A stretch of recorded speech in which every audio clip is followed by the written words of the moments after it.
joining us now here in the Situation Room, the Israeli ambassador to the United States, Ron Dermer. Mr. Ambassador, thanks very much for joining us. First of all, what do you think of the Obama administration's response to this horrific terrorist attack on the synagogue in Jerusalem? Well, we appreciate the strong statements made by both Secretary Kerry and President Obama condemning it. We wish that we would hear such a statement from President Abbas. He condemned it, and at the same time, he accused Israel once again of trying to invade the Al-Aqsa Mosque, which was a total lie. He is spreading this libel, which is creating an environment of incitement, which are allowing these attacks to happen. I want to correct one thing that your reporter said.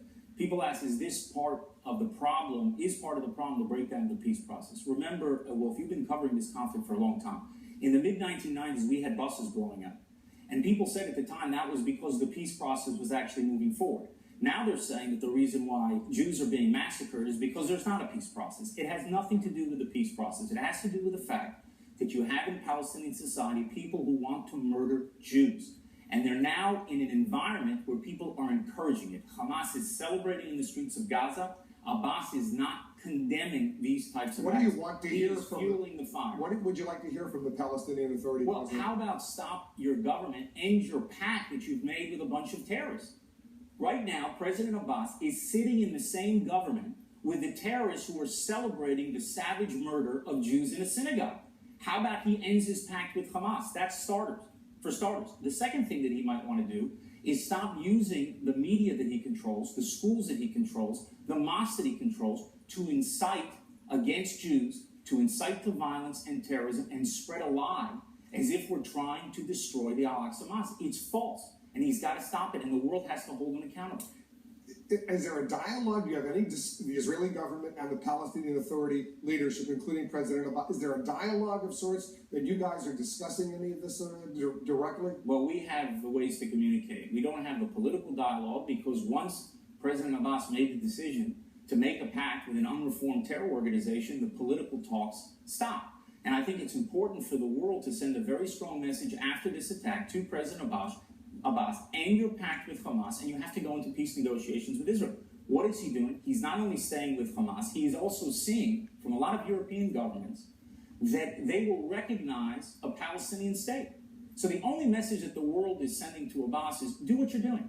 Stay in bed with these terrorists, continue to incite against Israel, and we'll give you everything you want. A different message has to be heard from the international community. We have the video of Palestinians, Hamas supporters in Gaza celebrating what is happening. You can see it right there. You can see that there's not just a few, there's a lot of them celebrating what's going on. Here's the question, and I was in Jerusalem for much of July when the war was going on between Israel and Hamas in the aftermath of those 3 Israeli teenage boys who were killed on the West Bank. Are you anticipating, should the U.S. anticipate an escalation, another serious round of warfare between Israel and Hamas? Listen, we hope that doesn't happen. I think we delivered them a very, very heavy blow the last time around. We hope they won't go back and fire rockets at Israel because we're going to have to do what we'll do to defend ourselves. But if we want to prevent this from escalating, the international community has to stand very strongly and send a very clear message to President Abbas. Remember, when President Abbas made this pact with Hamas, most of the world applauded. Most of the world said this was a step forward to peace. Now you see what you see on the television screen here. Do you think it's a step forward for peace that President Abbas has reached out to an organization whose members dance when you've got Jews butchered in a synagogue? Is that a step forward to peace? If that's the message that Abbas continues to hear, you're not going to see any change in the situation on the ground. If he hears a different message for the international community, then maybe you'll begin to change the course. And this Palestinian bus driver who died, the Prime Minister of Israel in his speech today, he said he committed suicide. The Palestinians think he was killed by an Israeli. What do you know about this? Well, what's the evidence that you have that he committed suicide? We have a pathologist report. It's not a matter of opinion, it's a matter of fact. He committed suicide. But of course the Palestinians use this to incite against Israel and to try to get more and more people to go and attack Jews. And this has to stop.